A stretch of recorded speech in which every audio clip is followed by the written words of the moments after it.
Bonjour à tous et bienvenue. Bienvenue aux nouveaux, bienvenue aux habituels. On se retrouve aujourd'hui pour le budget de mars. Je me présente rapidement. Elodie, 40 ans, bientôt 41. Très heureuse de mon âge, je ne m'en cache absolument pas. Voilà. Ensuite, maman de 3 adorables petits monstres. Et oui, parce qu'ils ont beau être adorables, ce sont de petits monstres. Nous avons donc Léane qui a 16 ans, Neven qui a 14 ans et Luca qui a 2 ans et demi. Et à cet âge-là, le demi, c'est très important. Je vis en concubinage avec forcément mon conjoint et nous avons, en plus de toute cette jolie petite famille, un petit chat qui s'appelle Pepsi, qui a 4 ans et nous a rejoint il y a peu une petite boule de poils supplémentaire, un petit chien berger australien qui s'appelle Pico et qui a donc 3 mois. Pico, dont le prénom a été choisi par Luca. C'est pour ça que le prénom est aussi simple. Voilà. Nous habitons la région de Tours. J'ai le petit Pico qui fait des bêtises. Non. Excusez-moi. Nous habitons donc en Touraine. Nous travaillons tous les deux en région parisienne.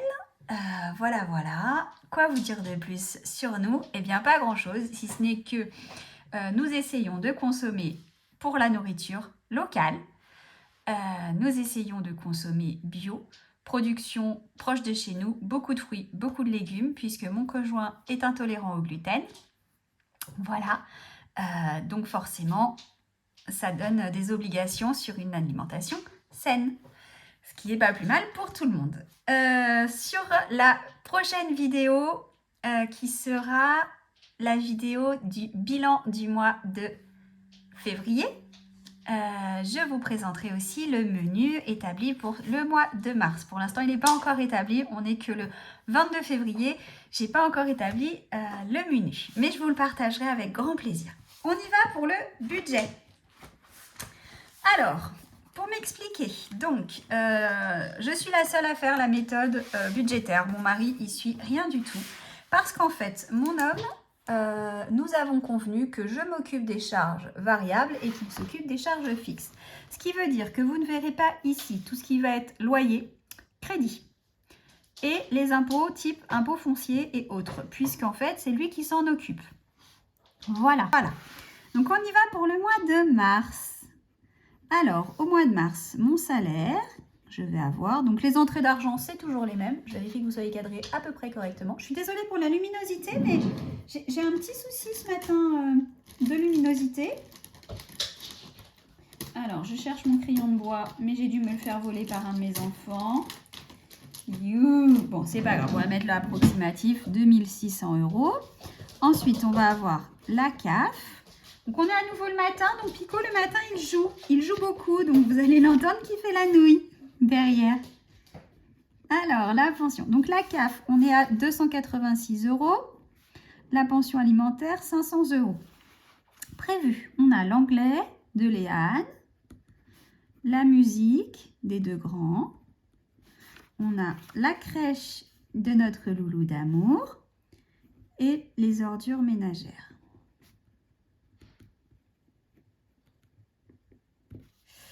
On va aussi avoir le gaz pour ce mois-ci et c'est tout. Donc, que je paye en 3 fois. Donc, le gaz, je vous rappelle que je paye en 3 fois.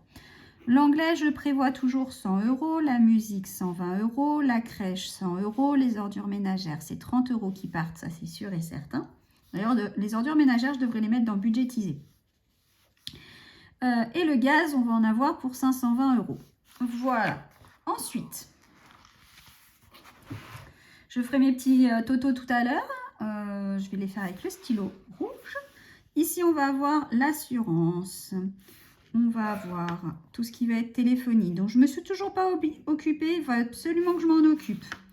Abonnement. Donc, les abonnements, ça va regrouper Netflix et Deezer. Abonnement, les impôts, l'électricité. Donc, tout ça, c'est les mensualités. La cantine de Léane, hors Orchestra. J'ai bon espoir que Luca finisse par aller au pot et qu'il n'ait plus besoin de couche. Et l'argent de poche des grands. Hop. Alors, je vais reprendre les mêmes montants que le mois dernier. Donc, on a l'assurance auto et le reste des assurances. En téléphonie, on a 60 € plus 4 €. Il faut vraiment que je m'en occupe. Abonnement 40, les impôts 80, 90 et 75 pour l'électricité, donc pour la région parisienne et ici. 50 € pour la cantine. 3 € plus 45 € de couche. 3 € pour l'abonnement et 45 € pour les couches. L'argent de poche, donc 30 € pour Neven et 50 € pour Léane. Donc dans les épargnes, on va voir après ce qu'on va mettre. Le gaz, Pepsi. La rentrée. Hop, Noël. Sport. L'eau. Oui.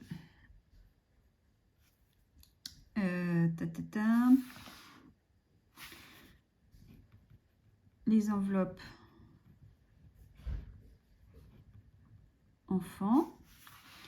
Et ensuite, le petit dernier qui est arrivé, Pico. Donc ça, on va voir ensemble. Et en frais médicaux, donc je sais que donc c'est à partir du mois d'avril. Ça va un petit peu augmenter. Oh, je vous ai mal cadré, je suis tellement désolée. Je vais vous remettre loin. À partir du mois d'avril, je vais avoir de gros frais puisque Neven va avoir un appareil dentaire. Il va falloir que j'avance tous les semestres 790 € qui me seront remboursés bien sûr par ma mutuelle et ma sécurité. Enfin, par une partie par la sécurité sociale et le restant, il faut que je vois avec la mutuelle. Enfin bon, ça va piquer un petit peu de sortir 790 € même si on est pris en charge et remboursé. Donc, voilà. Excusez-moi, je buvais un petit coup de thé. Donc, au niveau des totaux. Alors, au niveau du salaire, je vais essayer de vous remettre prêt. Attendez, hop. Tac, tac. Donc, au niveau ici. Non, on est dans le vert. Mince, hop, je vais y arriver. On est toujours à 3 386 €. Ici, donc 100, 120, ça fait 220, 320, 320, 350, 370, 870. Je me trompe de couleur parce que par contre ici c'est 870 en rouge. Ici pour les totaux, 680 à peu près, hein, on va pas se prendre la tête. Voilà, et donc, tac, je peux les refaire, vous me direz, ça ne va pas me faire grand chose. 159 plus 44 plus 60 plus 4, parce que s'il y a une erreur quand même, c'est mieux que je le sache. 50 plus 3 plus 45 plus 30 plus 50. Bah oui, on est à 730, pas du tout le même montant, ça n'a rien à voir. Donc 3386 moins 870 moins 730, il reste 1786 € pour faire le mois. Le gaz, ben on va rien mettre vu qu'on est en train de payer ici. Ensuite, ah oui, mais c'est pareil, si je vous remets pas, ça va pas aller. Donc, pardon, le gaz, tac, on a dit, on met pas puisque on est en train de le payer.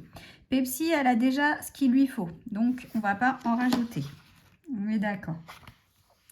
La rentrée des classes, hop, si je regarde mes totaux, la rentrée des classes. Attendez, j'ai fait tomber quelque chose et j'ai Pico qui vient de partir en courant avec. Excusez-moi.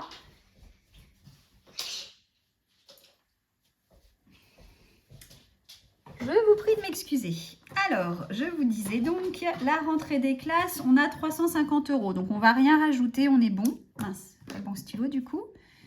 Ah, ce Pico. Pour Noël, on est à 100 €. Bah, on va rajouter 50 €. Peut-être on va rajouter 100 €, on verra. Le sport, on est à 340, donc on va rien mettre. Et l'eau, on va recommencer et on va mettre 50 €. Les enveloppes des enfants. Donc pour Léane, on mettra 100 €. Pour Neven, on mettra 100 €. Et pour Luca, on va mettre plus ce mois-ci, puisqu'on va pouvoir se le permettre. On va mettre 50 €. Et pour Pico, on mettra 50 €. Voilà. Donc dans les enveloppes des enfants, du coup, hop, ma petite calculatrice est ici. En total, on va mettre 50, 100, 200, 300, 400. Pico!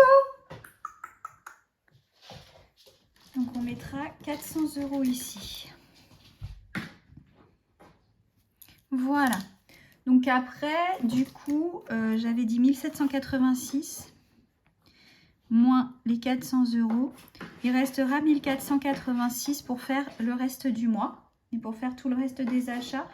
Donc comme je vous disais, en mars, on va aller passer quelques jours à Paris avec les grands, visite de la Tour Eiffel qui est prévue. Qu'est-ce qu'on a d'autre de prévu? On a dit sûrement l'Arc de Triomphe, puisqu'on ne l'a jamais visité encore. Et on fera un autre site, mais je ne sais pas lequel. Et puis on va essayer de faire un site gratuit. Mon fils voudrait faire les bateaux mouches, on les a déjà fait. Et je ne suis pas sûre qu'au mois de mars, ce soit une bonne idée, parce que j'ai peur qu'il fasse froid. Voilà. Pico, tu peux arrêter Pépère, s'il te plaît. Je suis vraiment désolée, il a décidé d'être hyper bruyant. Voilà, je pense qu'il va s'arrêter.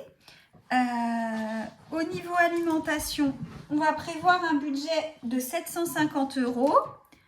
Je suis désolée, il est sous mes pieds et il fait la nouille. Un instant. Du coup, au niveau budget alimentaire, on sera à 750 € sur le mois de mars. Donc, c'est pas plus mal qu'on ait, enfin voilà, qu'on n'ait pas trop en alimentaire en mois de février et qu'on prévoit bien en mois de mars. Je pense que ça devrait aller puisque on n'aura pas besoin de refaire le plein de viande puisque je vais faire avec ce qu'on a dans le congélateur. Vu que, comme je vous disais, j'avais acheté de la viande pour 3 mois, vu que c'est notre fonctionnement. Donc je vais avoir que des fruits, des légumes et du frais à acheter. Pareil, j'avais fait une commande en sec. J'avais acheté beaucoup de sec en janvier. Du coup, il en reste. Donc ça, c'est cool. Voilà. Donc tout ça, ça permet de pas mal équilibrer le budget et de faire pas mal d'économies en février et en mars. On verra comment ça sera pour le mois d'avril. On va aussi essayer cette année, je pense, de faire un petit potager. Même si c'est pas grand chose, des radis, de la salade, ce genre de choses là, ça pousse facilement et ça permet quand même de faire des économies quand on voit le prix des salades notamment ou de la botte de radis, bah, c'est toujours ça, hein. Voilà, j'ai parlé beaucoup en fait, hein. Je me rends compte que je vous ai peut-être saoulé de paroles, excusez-moi, je pensais faire quelque chose de rapide sur le budget. On verra si je coupe des choses au montage ou pas. Je couperai sûrement mon Pico qui a fait pas mal de bêtises, voilà. Quoi vous dire de plus? Rien. Je m'arrête là pour cette vidéo qui devait être une vidéo assez rapide puisque ça devait juste être le budget du mois de mars. Je vous l'ai présenté. Je vous le remets à l'image pour si jamais il y a des choses que vous n'avez pas vues. Hop, j'essaye de voir si vous êtes bien cadré. Oui, vous êtes bien cadré. Je vous pousse ça. Hop. Tac. Je vous laisse donc voir d'un peu plus près si vous avez besoin. Donc on a fait ici les entrées, ce qui est déjà prévu, que je pourrais mettre en budgétisé, mais bon, mon plan est, enfin mon support est fait. Ici qui est budgétisé, voilà. Et ici mes épargnes du mois. Comme d'habitude, en bas je mettrai mes frais médicaux du mois et je les suivrai bien, notamment surtout pour les remboursements. Et ici on suivra tout ce qui est alimentaire, parce que le budget de l'alimentaire est ici. Voilà, les 2 pages suivantes de mon cahier, elles vont me servir, comme tous les mois, à suivre le reste des dépenses pour pointer ce qui est dépensé, le catégoriser le cas échéant, puisqu'on catégorise quand même un petit peu à la maison, quoi qu'il advienne. Et enfin, et surtout, pointer si ça a bien été payé ou pas, enfin, prélevé ou pas encore sur le compte. C'est super important quand vous êtes en virtuel et que vous n'êtes pas en physique, de quand même suivre toutes ces dépenses, de suivre de près ce que vous avez dépensé, ce que vous avez encore à passer sur votre compte et combien il vous reste. Voilà, moi c'est le conseil que je vous donnerai, c'est vraiment, moi j'ai été élevée par par une comptable. Donc voilà, c'était suivre pour savoir où on en est. Alors je ne vous dis pas de le faire toutes les 5 minutes ou tous les jours ou à chaque fois que vous faites une dépense, mais 2-3 fois dans la semaine. Moi je le fais au moins 2 fois. J'écris tout ce que j'ai dépensé, je regarde sur mon compte ce qui est passé, ce qui n'est pas passé, où on en est, ce qui reste, combien il reste, ce qui est dans ce qui doit être prélevé en prélèvement automatique. Et ben je vérifie si c'est passé ou pas, je vérifie si voilà si ça doit rester à passer, s'il reste suffisamment sur le compte. Enfin voilà, je fais hyper attention à ce genre de petites choses. Voilà. Si ça vous intéresse, un jour je peux vous faire une vidéo et vous expliquer comment moi j'ai été formée, on va dire, par mes parents sur la gestion en virtuel. Et je ne veux pas passer à du financier, enfin du réel, pardon, avec que des billets, parce qu'en fait, alors certes, je l'ai eu fait pendant une période, et que ce soit mon mari ou moi, enfin mon conjoint, ça nous a permis de nous rendre compte de combien on dépensait sur quel pôle. Et à quel point l'argent partait vite. Donc ça donne vraiment cette notion de l'argent part pas. Voilà. Et où on le dépense. Et quand on vous dit, ouais, avec la carte, quand on vous dit, ouais, ça fait 5 euros, ça fait 3 euros, ça fait 10 euros, 14 euros, 22 euros, 3 euros. En fait, on se dit, ouais, bon, bah ça va, nickel, c'est des petites sommes. Donc on paye avec sa carte. Et en fait, on ne se rend pas compte que ces toutes petites sommes, elles arrivent au bout d'un moment, si vous faites ça tous les jours dans votre semaine, elles vous arrivent à du 200-300 euros. Le fait de passer avec vraiment des billets, au moins pendant un temps, vous permet de vous rendre compte des montants que vous dépensez et de la vitesse à laquelle l'argent part. Voilà, moi ce serait un conseil que je vous donne si vous avez besoin de vous rendre compte de la vitesse à laquelle votre argent part. Par contre, très important, après, moi, j'ai fait le choix. Vous pouvez continuer sur la méthode des enveloppes réelles, il y en a beaucoup qui le font et c'est une méthode qui fonctionne, je vous l'assure. Moi, j'avais arrêté de suivre mon budget, donc c'est pour ça aussi que j'étais dans une mauvaise situation financière. Aujourd'hui, je le suis de près. Le fait de faire ses comptes, de budgétiser et de suivre permet de se rendre compte quand même que voilà, où on dépense dans quoi. Par contre, le fait d'être en virtuel me permet d'avoir des applications comme Naomi ou Joko qui me permettent de récupérer du cashback sur mes achats, même alimentaires comme Auchan, Lidl, enfin voilà, tout ce qui va être alimentaire, puisque je récupère une partie cashback de tout ce qui passe sur les comptes. Voilà, donc c'est des fonctionnements différents, mais à mon sens, si vous suivez, enfin, encore une fois, je me répète, mais voilà, si vous faites un budget, que vous suivez vos comptes, que ce soit en méthode virtuelle, que vous provisionnez sur un autre compte qui doit être les épargnes que vous faites pour pouvoir payer certaines grosses sommes ou certaines échéances, excusez-moi, je cherchais le thème, ça vous permettra vraiment de savoir combien il vous reste et de savoir où j'en suis en fait, tout simplement. Voilà. Après, un jour, je ferai peut-être une vidéo, j'en ai vu plein, notamment The Budget Day, qui fait des super vidéos. Elle a expliqué là il n'y a pas très longtemps et moi je me suis vachement retrouvée dans tout ce qu'elle a expliqué. Faire un menu, faire une liste de courses. Moi je vous donnerai encore plus d'éléments, genre aller faire vos courses le ventre plein et pas vide, parce que quand on est le ventre vide, on a faim et du coup on a envie de beaucoup de choses, alors que quand vous y allez le ventre plein, vous verrez que vous avez beaucoup moins envie de prendre des sucreries. Vous prenez vraiment ce qui est nécessaire et uniquement ça. Voilà.